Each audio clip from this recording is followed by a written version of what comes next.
everyone. You are listening to Pop Punk Politics with Alter Ego here on 90.3 WAIH The Way at SUNY Potsdam. If you have a request, you can call us at 315-267-2511. You can also visit our website at waih.fm, like us on Facebook at facebook.com/90.3WAIH, or tweet us at 90.3WAIH with the word point spelled out. And a reminder that the show is during safe harbor hours and may contain strong language, so please use your own discretion, and that the views and opinions shared on this show are not affiliated with SUNY Potsdam or WAIH Radio. I'm here with Tim. He is the president of the Potsdam College Republicans Association. You hold some other positions as well, if you want to talk about those. Oh, yes. I am also the North Regional Chair for the State Federation of College Republicans here in New York State. That's pretty much it. All right, cool.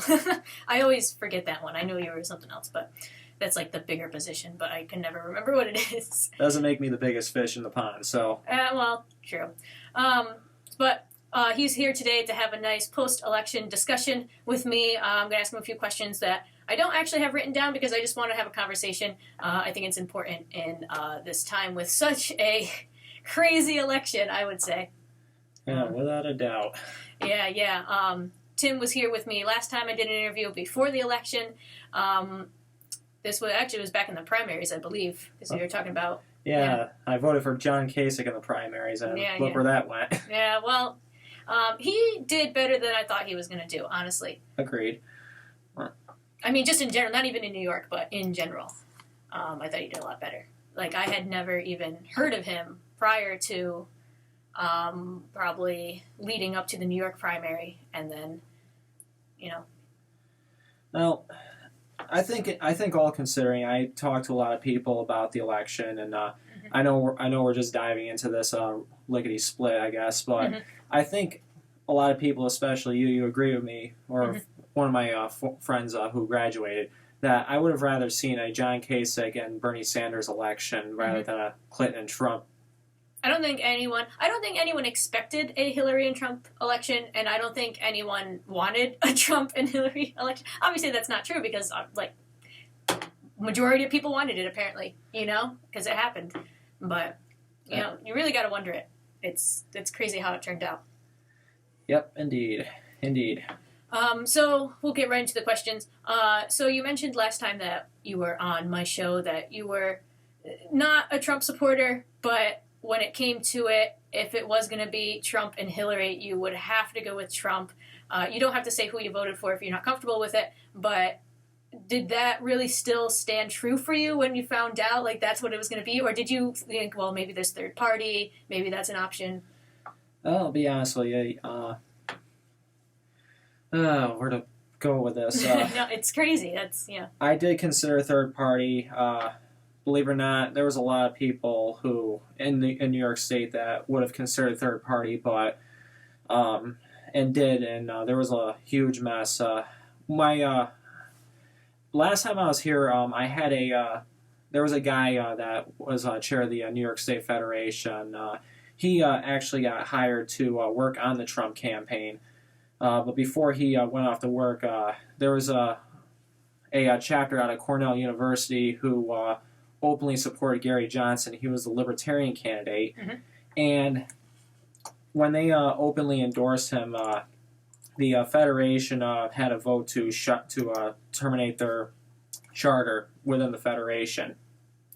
That was actually one of my lowest points as being the North Regional Chair, because I had to choose between voting him off or keeping him in, and I actually did originally vote him off because I was told that it went against the Federation Constitution, and then I learned after the fact that actually that was not entirely true. And about a month later, we actually reinstated their charter after the guy stepped down, and then we had a new leadership on board. As of right now, I actually keep in close contact with the Western Regional Chair, the Finger Lakes Regional Chair, and also the Cornell chapter president. And actually, I would like to get into another story about how this post-election has affected not only our organization, but all organizations, especially in New York State. Yeah, go for it. a couple of weeks back, they had a guest speaker, Rick Santorum. Now, I'm not a huge Rick Santorum fan. In fact, I don't even know much about him other than what I hear from other people. But he was invited to come and speak, and the chapter president was all too pleased. There was a crowd there. They got a crowd, but there were mostly people that went there to jeer, boo, and distract him from. Nope, I'll answer that. You can keep going. After the fact, they went to the papers and they. Oh man, this is really hard to. Strangers by trash boat. Cool. I can do my best. All right. Yeah. Thank you. Bye. Sorry about that. Okay. It's fine. Pretty much, what had happened was, they were purposely interrupting the guy. Students were being as unprofessional as possible. It's these are grown adults who are spending, over, what I'm guessing is about upwards $60,000 a year to attend Cornell, which is a very prestigious school, Ivy League school, if I'm not mistaken. And they are acting like children with a respect to guests. It does not matter if, whether you agree with their views or not. If someone was speaking and I did not agree with their views, I would, I would have some respect to, let the guy speak and then, ask questions about, how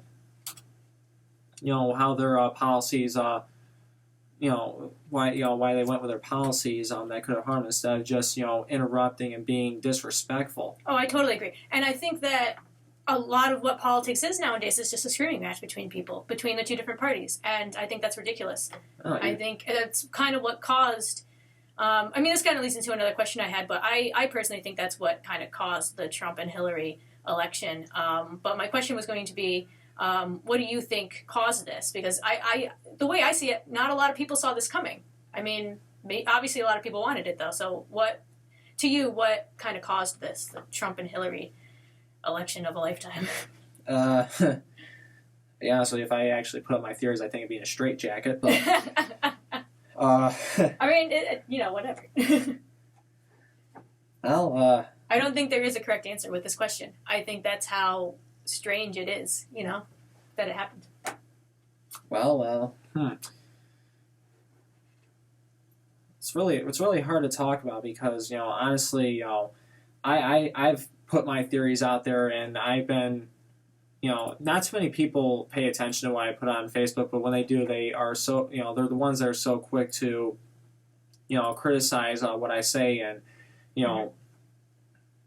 some of them have, some of them actually do have credible, information, and they actually have legitimate arguments, but, excuse me. No, you're fine. But other people are just so quick to, put me, just say things that, here's my stereotype of what an argument is like. Most of the time when you actually give a credible argument, people will just say, well, you're a racist. Well, I haven't come across that yet, but, I have a feeling that at some point it's going to happen.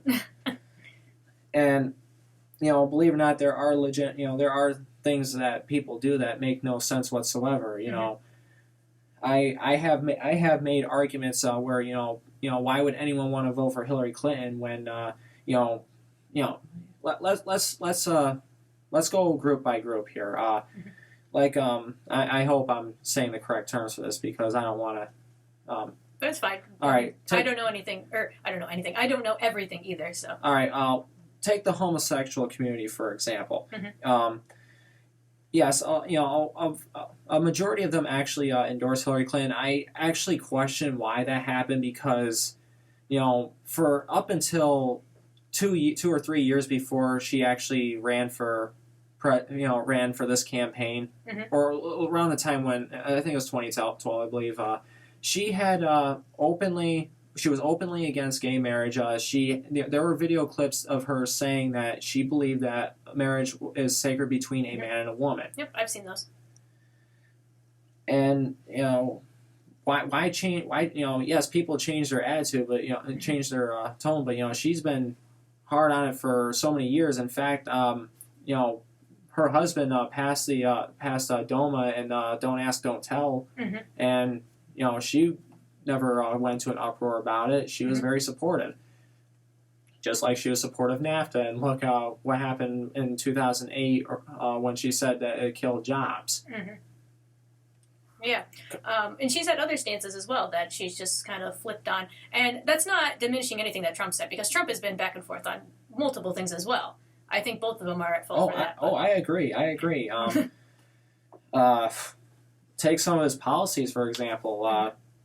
Trump. One of Trump's big things, especially after the emails with Hillary Clinton, was that she was going to have get someone to prosecute Hillary Clinton up to the full extent of the law, and now he's saying that he's not going to really pursue into that. Mm-hmm. Donald Trump is what I like to believe is actually starting to sound like a real politician in regards that he'll say anything to get elected and then not do it. Yep. No, I totally agree. And that's another thing with Trump is that I believe that a lot of the things he said on the campaign trail, he's, one, not going to be able to do. They're considered unconstitutional. The Congress and the House, I know they're both Republican now, or they're going to be, but let's be honest, a lot of Republicans do not like Trump. And I think a lot of his policies he's going to want to do, the House and the Congress are just going to say, no, absolutely not. And so I think what he said on the campaign trail, a lot of it is not going to happen. So a lot of this uproar about him is almost unnecessary. I can understand where it's coming from, absolutely.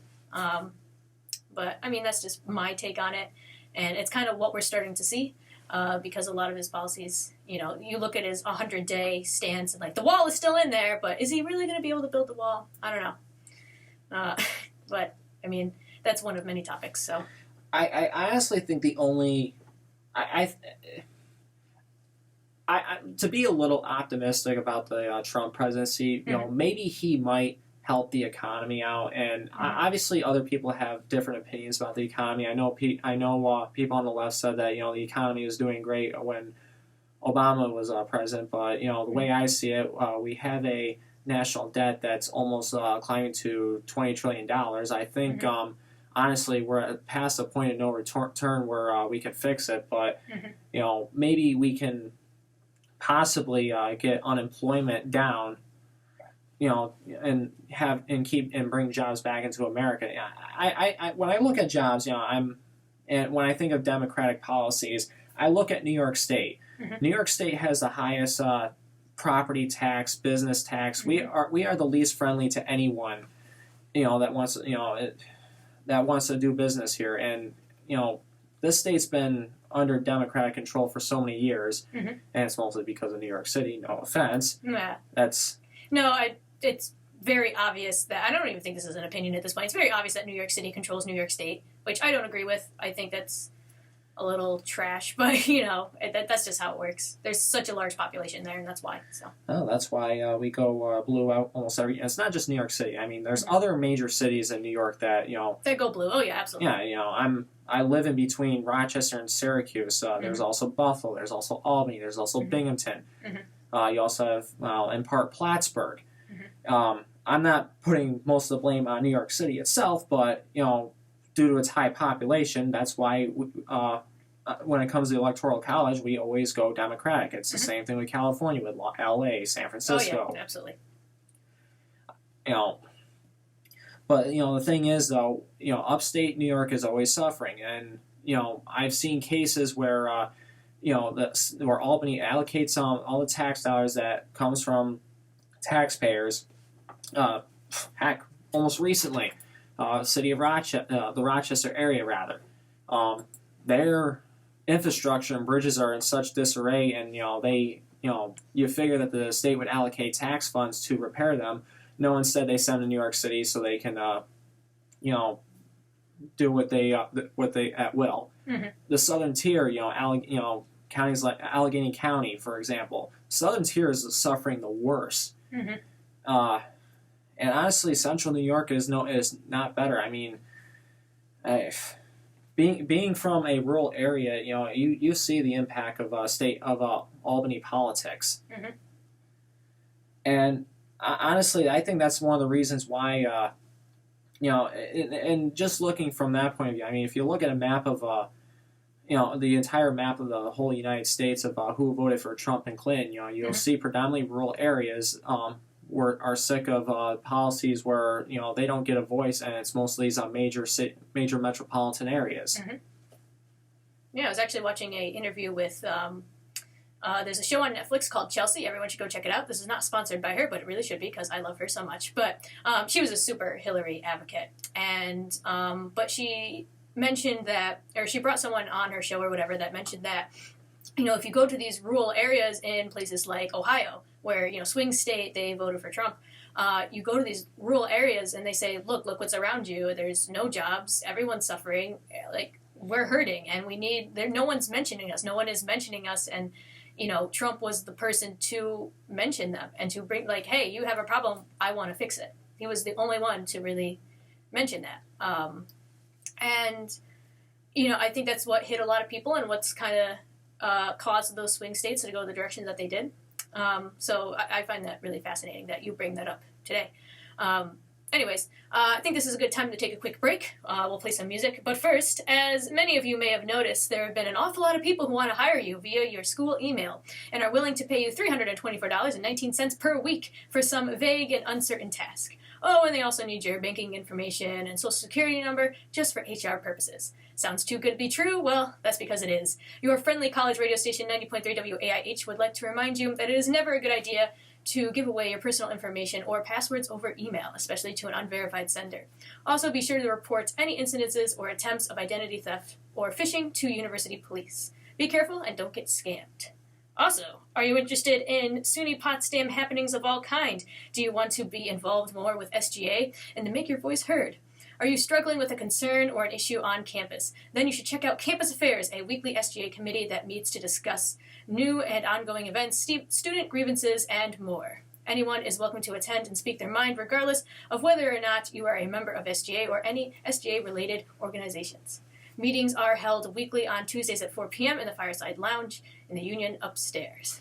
All right, we got a request from a viewer for Trash Boat Strangers, so we're going to play that right now.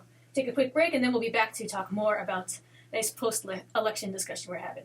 So, Strangers by Trash Boat. Keep it locked here on The Way. Just Like You by Falling in Reverse. Before that was Rumor by Late Night Reading. Before that was American Beauty / American Psycho by Fall Out Boy. And we started off with a request. Thank you, viewer, for requesting that song, Strangers by Trash Boat. I never actually heard of the band Trash Boat before, so I'm definitely going to look them up. So thank you, viewer. All right. Like I mentioned, I'm here with Tim, and you're listening to Pop Punk Politics with Alter Ego on 90.3 WAIH The Way at SUNY Potsdam. If you have a request, you can call us at 315-267-2511. You can also visit our website at waih.fm, like us on Facebook at facebook.com/90.3 WAIH, or tweet us at 90.3 WAIH with the word point spelled out. And a reminder that the show is during safe harbor hours and may contain strong language, so please use your own discretion, and that the views and opinions shared on this show do not affiliate with SUNY Potsdam or Way Radio. All right, so we were kind of discussing this a little bit during the break, but we're going to talk about what did you feel the community's reaction was to the election, and nationwide, the overall reaction to what happened in this election. What was your take on it? Oh, man. Honestly, let's start off with, right before the results. Mm-hmm.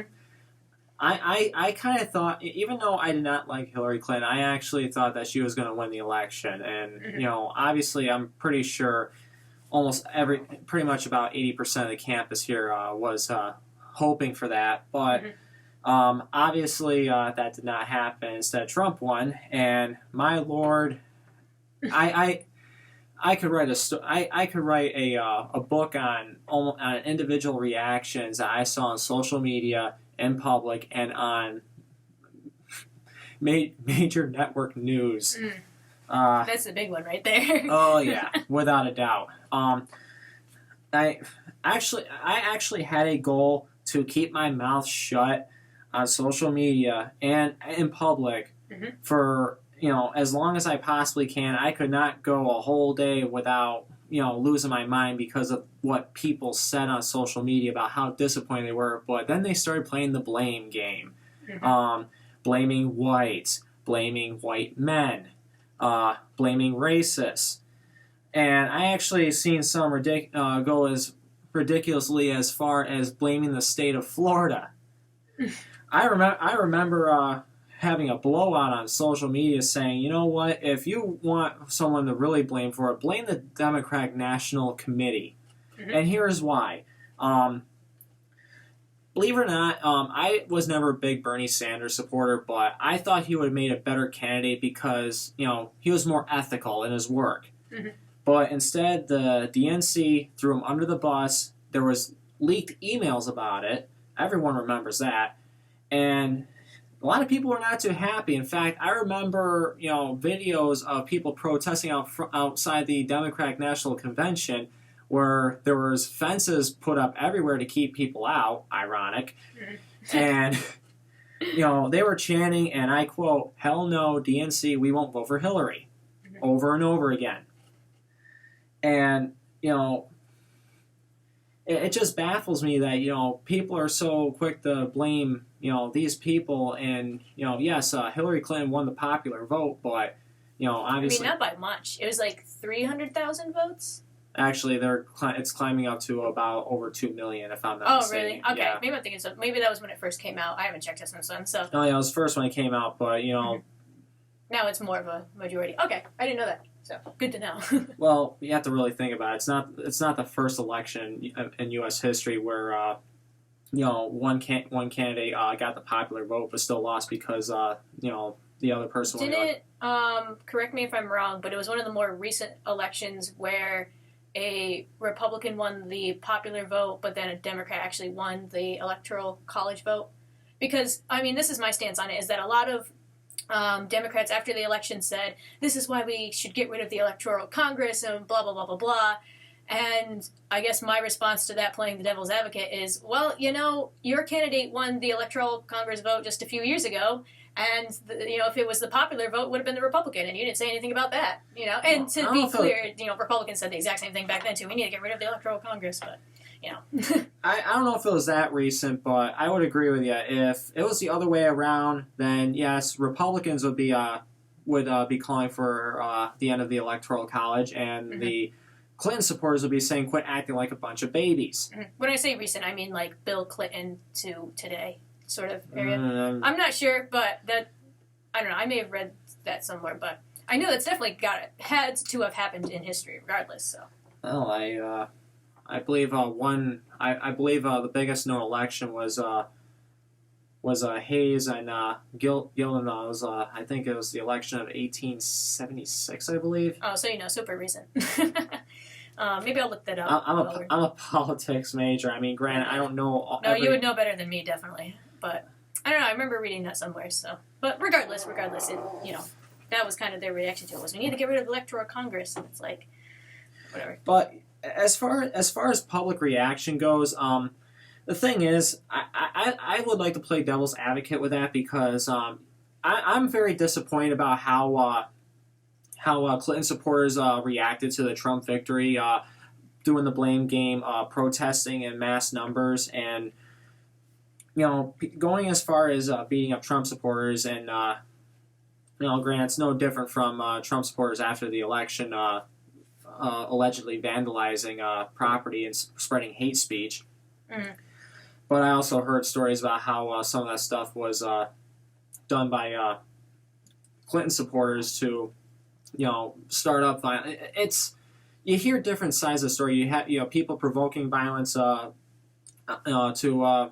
scapegoat the other side. It's really hard to keep track of what's truth or false because obviously there's that fake news that's going out there, but then again, the people who are complaining about the fake news also lied about stories. I believe Hillary Clinton was having a problem with fake news, and to quote her, "I landed under sniper fire in Bosnia." And one of my favorites. The reason why we had the incident in Benghazi was because of a video. So, yep. Again. Devil's advocate, I guess. But I love devil's advocate. Yeah, go ahead. But honestly, if it was the other way around, Trump supporters would be losing their mind, and we'd be saying stuff. Oh, the election was rigged, which ironically, Clinton supporters are saying that the election was rigged. In this case, like I said, and they would be the ones that are telling other people to get over it. I see. People were saying back when Obama won the election twice, he won, got over it, and now Trump supporters are saying the same thing, and people are angry about it. The thing is, though, I once said to a friend that, and honestly, if we have to go by racism, I honestly don't think Trump is racist. I actually do believe that his supporters, I'm not saying all of them, but there are some of them who are racist. And I've talked to diehard Trump supporters who actually agree with me on that. And I knew them well enough that they were not racist. I've known them in high school. They never treated anyone differently. Right. But no, it's honestly, I see things. I think I've heard stories on campus. I've heard stories from other campuses where they were having support groups for post-election. What's the term I'm looking for? Not discussions, but I don't know. Counseling. Counseling. That's a good word. Counseling is probably the best way of putting it. Yeah. I'm sorry, but out of so many years before this election, people were disappointed, but I don't think they were that heart-struck about it. It's honestly, I think the only election that there's only one other election in U.S. history where you had people overreact in such a bad degree, and that was after Lincoln was elected president for the first time. That was when Southern states seceded from the Union. Yeah, I mean, that was kind of a big deal. Of course, then again, I'm also hearing stories about California seceding from the Union. We've been talking about that for a while. Yeah. So is Texas. So, Texas would have done it if Hillary won. But well, maybe. This election brought out... I hate to say it, but this election brought out the worst in a lot of people. Does not matter what side you're on, it brought out the worst in everyone. And it's just sad. I mean... It is. Yeah, no, I agree. Honestly, it doesn't come... It's not going to... The problem is, it's easy for me to say it because I am a Republican, but, this Republican didn't support Donald Trump. I've said it. This is my third time saying it. I voted for John Kasich in the primaries, and I knew very well that he would have been a better choice on the ticket than Ted Cruz or Donald Trump. But I voiced my opinion. And honestly, I remember election night. I was in Ogdensburg with the local GOP party. Not only following the presidential election, even though that's what most of the people are paying attention to, but all the local races. Oh yeah, those are important as well. And I remember and there were actually some reporters from Canada who was talking to everyone. I had I was actually happy to talk to one of them, and they asked me about my opinion about the election, and let's just say that, even though, yes, I decided to vote for one candidate, I thought both of them were the worst were the worst two choices in history. And I think a lot of people felt that as well. I mean, there were plenty that thought otherwise, that thought, oh, I love Trump or I love Hillary, but... To quote one of the members of the College Republican, he's a good guy. I'm not going to mention his name because I'm pretty sure he doesn't want me to. But he pretty much, to pretty much put it in this perspective, to him, the Hillary Clinton and Donald Trump campaign is pretty much the same thing as choosing between cyanide and hemlock. I believe you mentioned that last time as well. Yep. So, yep, it's I would agree with you. I think a lot of people found this election to be really just a wild ride. I think a lot of people are glad it's over. By the way, I did find this chart of the popular votes within the past, looks like 100 years or so in the elections. Maybe when I make this video, I will post this graph right here so that everyone can see it in the video. But you can check it out on the WAIH YouTube channel once it's actually up. But it looks like, so 2016, the popular vote obviously went to Hillary Clinton. And then 2012 went to Obama. 2008 was also Obama by a large margin, it looks like, compared to the others. And then 2004, it was Republican. So that would be Bush. And then 2000, also Bush, correct? Mm-hmm. 2 terms. Democrat won the popular vote then by a very small margin. That was Al Gore. Al Gore, yeah. And that was a crazy election as well because of all the recounts. But that was also the other election that was 2 not so popular candidates. Not too many people liked Al Gore or George W. Bush. Yeah. But the list goes on and it goes back. So definitely an interesting graph to look at. So I'll post that whenever I make this video. Well, when I mentioned Hayes and Gillen, I believe that was the first. That's the earliest election I know of that where Gillen. I believe Gillen won the popular, and Hayes won the electoral college. Mm-hmm. There was a lot of There was a lot of issues with that. It was when it was the first time it ever happened, and that was when they struck the deal that if you let Hayes be the guy in charge, then they'll end Reconstruction, which was obviously the worst decision on the planet because that's how the South became as bad as it did. With the Jim Crow laws and the rise of the Klan for the second time, and just horrible times for the South. But not opening up that can of worms. Let's just stick with the now issue because obviously people are gonna compare out to the issue. Honestly, it's bad enough that there are some people out there that are spreading racist views, but it's not just white people doing it. Believe it or not, I've heard cases where minorities, and I am not going to say race because I am not going to judge, but they there are some people that stereotype other races. A lot of people are saying that it's pretty much all white men that voted for Donald Trump, when actually the fact is for this election in particular, the African American vote wasn't even that high for both candidates. They were not favorable among those groups. I believe, correct me if I'm wrong again, but I believe a lot of college-aged females as well voted for Trump. I believe that was a high margin for him. Educated females. I think that was actually Clinton, but then again, there were women did vote for Trump. Yeah. Hispanics, mostly Cuban Americans, voted for Trump because they're more that conservative. surprises me. Well, it's Well, it surprised me because, in general, Hillary had a lot of the minority vote starting off, at least, with the polls and stuff. So that actually surprised me. So I'll take your word for it for sure. I saw it on a polling site. I'm not sure which side I was on, but I believe it was neutral. But believe it or not, those Cuban Americans have been known to vote conservative over the years because they are they have conservative values.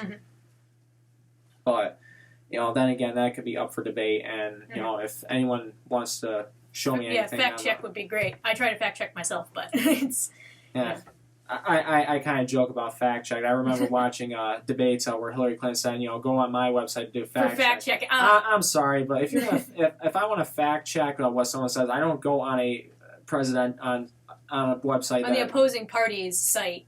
That's I thought that was also very biased. Of course. That's. I'm not going to go there. That's fine. I mean, it's only an hour-long show, and we're almost done here. I do have one last question for you, and it's definitely an opinionated question, but I think it's an important one to ask. But what do you think the future holds with now the President-elect Trump in office, and how do you think this election will change America and the people and all this stuff? Oh boy.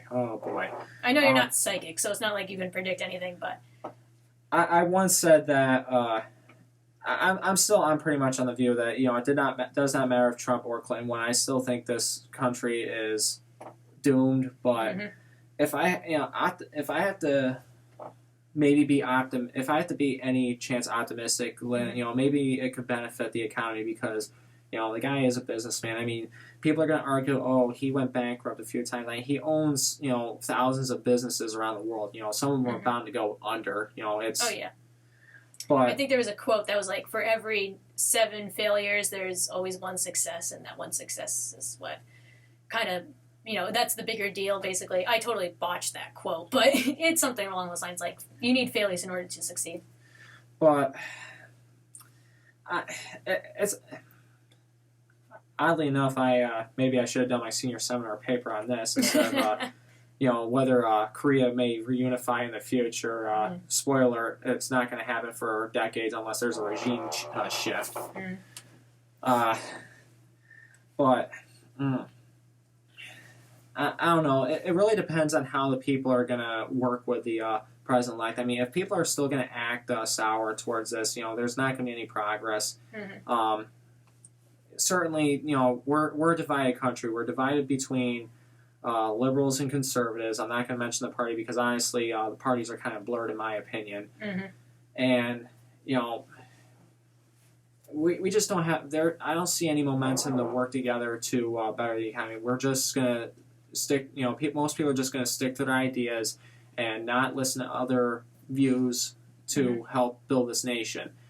Maybe some will, and I applaud that, but we're always told in school that teamwork is the best way to accomplish things. It's in politics, not so much. reality, it doesn't happen. Right.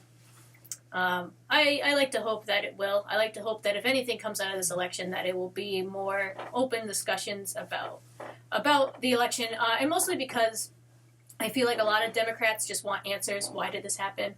How could this have happened? And the Republicans say, look, we didn't want this either, but it just happens. Like, this is why a lot of your policies are kind of diminishing these people who are in rough times, and Trump spoke to them. And honestly, I will say that because there are a lot of policies I did not agree with Obama, and I'm pretty sure millions of other Americans would agree with me. But the thing is, we're not always right on what we believe in, and, a lot of people were not too happy about Obama's policies. We were tired of 8 years of his policy. I mean, granted, Bush wasn't any different, wasn't any better, but we wanted change, and a lot of people thought that putting Hillary Clinton would be another 4 years of what Obama tried to do. I mean, and other people are going to argue, well, maybe there would be more beneficial if there was more yes sayers to him. Well, yeah.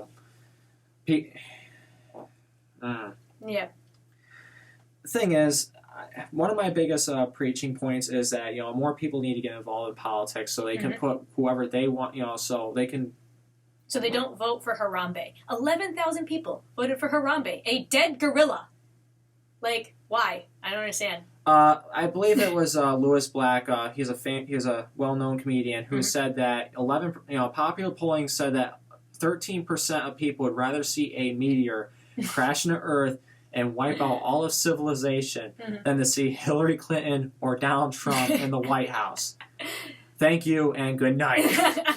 I think that's a good quote to end this discussion. All right. I want to thank Tim for being with me here tonight. Thank you for coming and talking. I apologize for not getting someone on the left side of politics to talk. I reached out to a few people. A couple people were interested, however, just couldn't make the hour. It's really late. I understand. So, if it makes anyone feel better, I was trying not to go radical. I just, I'm trying to be. We like to play devil's advocate here. Yeah. Hopefully we can have more sort of open conversations with other parties as well. But believe it or not, this is my last pop punk politics radio show ever, because I will not be coming back next semester, and then I graduate. So will I. So thank you for being on my very last show. Yeah, not a problem. It is an honor. So thanks for inviting me. Of course. But hopefully we'll get another DJ. Another DJ in training is interested in taking over this show for next year, whenever she decides to become a DJ. So she's totally interested in doing this show. So as soon as she becomes a DJ, she'll be taking over, hopefully. So that'll be really exciting. But yeah, we're going to play one more song to close things off. And I think this is the anthem of pop punk. Everybody knows the song, even if you're not a huge pop punk fan. This is A Day to Remember with Have Faith in Me. And as always, keep it locked here on The Way.